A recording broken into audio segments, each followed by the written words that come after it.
सोचिए, देश का एक जाना माना नाम, एक सम्मानित शख्सियत और अचानक सोशल मीडिया पर फैलती उसकी मौत की खबर। कुछ ही मिनटों में इलेक्ट्रॉनिक मीडिया भी उसी झूठ पर कूद पड़े। टीआरपी और व्यूज के लालच में ना क्रॉस चेक ना कोई पुष्टिकरण, और फिर शुरू हुई एक ऐसी शर्मनाक दौड़ जिसने पत्रकारिता के नाम पर धब्बा लगा दिया। धर्म सिंह देओल की फर्जी मौत की अफवाह ने सिर्फ सोशल मीडिया को ही नहीं बल्कि उस इलेक्ट्रॉनिक मीडिया को भी बेनकाब कर दिया जो खुद को सबसे तेज कहता है लेकिन सबसे गैर जिम्मेदार साबित हुआ। रातों रात चलने लगी एक अफवाह धर्म सिंह देओल नहीं रहे।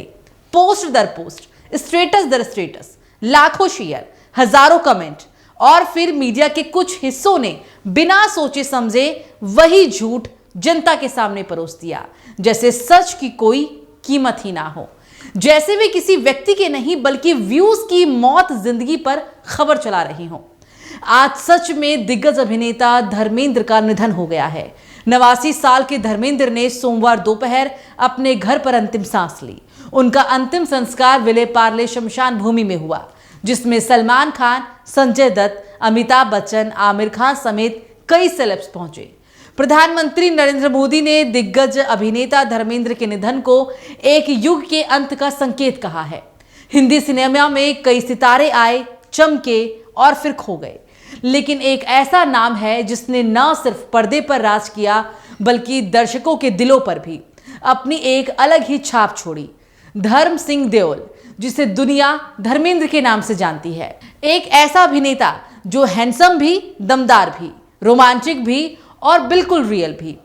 सिनेमाई इतिहास में जिसे ही मैन, एक्शन किंग और लवर्स आइकन कहा गया, उसकी जिंदगी उतनी ही फिल्मी है जितनी की उनके फिल्म।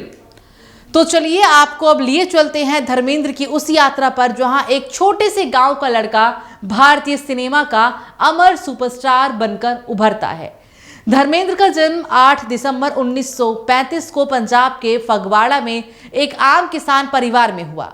उनका असली नाम धर्म सिंह देओल। मिडिल क्लास नहीं बल्कि रियल ग्राउंड लेवल वाली जिंदगी, खेत मिट्टी, मेहनत और सादगी, यही था उनका बचपन।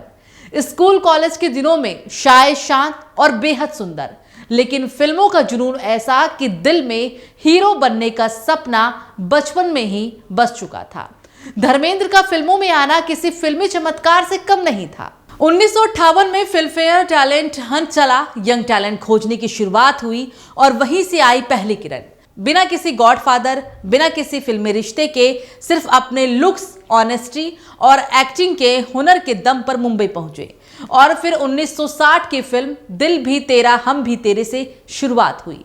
शुरुआती करियर में उन्हें रोमांटिक, सीरियस और इमोशनल भूमिकाएं मिली, लेकिन धीरे धीरे एक नया धर्मेंद्र सामने आने लगा जो रोमांस भी कर सकता था, एक्शन भी कर सकता था और कॉमेडी में भी कमाल करता था।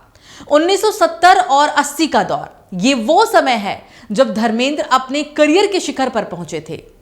फिल्में हिट पर हिट, शोले, यादों की बारात, चुपके चुपके, धर्मवीर, जुगनू, सीता और गीता, द बर्निंग ट्रेन, आजाद, फूल और पत्थर और ना जाने कितनी फिल्में। उनकी स्क्रीन प्रेजेंस इतनी चार्मिंग थी कि हर हीरोइन उनके साथ स्क्रीन शेयर करना चाहती थी। हेमा मालिनी, आशा पारेख, मीना कुमारी, शर्मिला टैगोर, हर किसी के साथ उनकी केमिस्ट्री गजब की थी। हालांकि इस बीच धर्मेंद्र का निजी जीवन भी हमेशा चर्चाओं में बना रहा, क्योंकि पहली शादी प्रकाश कौर से और फिर बाद में हेमा मालिनी से विवाह। धर्मेंद्र का निजी जीवन हमेशा चर्चा में रहा और उन चर्चाओं के केंद्र में हमेशा बनी रही हेमा मालिनी। हिंदी सिनेमा की ड्रीम गर्ल और बॉलीवुड के ही मैन की मोहब्बत, यह रिश्ता जितना मजबूत था उतना ही विवादों से घिरा हुआ भी रहा। एक तरफ था वो प्यार जो पर्दे की रोशनी से निकलकर वास्तविक जिंदगी में पूरी ताकत से खिल उठा था, और दूसरी तरफ जिम्मेदारियों, रिश्तों और सामाजिक दबावों का पहाड़।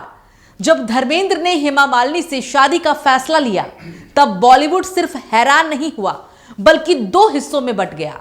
कुछ ने इसे सच्चे प्यार की जीत कहा तो कुछ ने इसे निजी रिश्तों को लेकर उठाया गया सबसे साहसिक कदम और सबसे विवादित कदम। लेकिन उनका दिल हमेशा अपने परिवार से जुड़ा रहा। वे अपने बच्चों सनी देओल, बॉबी देओल, ईशा देओल, आहान देओल सबके प्रति बेहद भावुक और जिम्मेदार रहे। उनकी एक बात हमेशा याद की जाती है, मैं पहले इंसान हूं और फिर हीरो। उनकी सिंपलिसिटी ही उनकी सबसे बड़ी पहचान है। 2004 में बीजेपी के टिकट पे वो संसद भी पहुंचे, लेकिन राजनीति उन्हें बिल्कुल भी रास नहीं आई।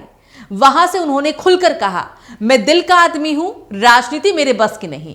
उनकी सादगी देखिए, वे संसद में भी आम इंसान की तरह ही बैठे, बिना किसी दिखावे और बिना किसी वीआईपी संस्कृति के।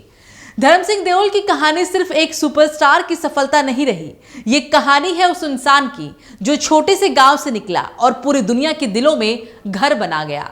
धर्मेंद्र ने दुनिया को अलविदा कह दिया है, लेकिन हाँ, उन्होंने हम सबके दिलों पर जो निशान छोड़े हैं वो कभी नहीं मिटने वाले।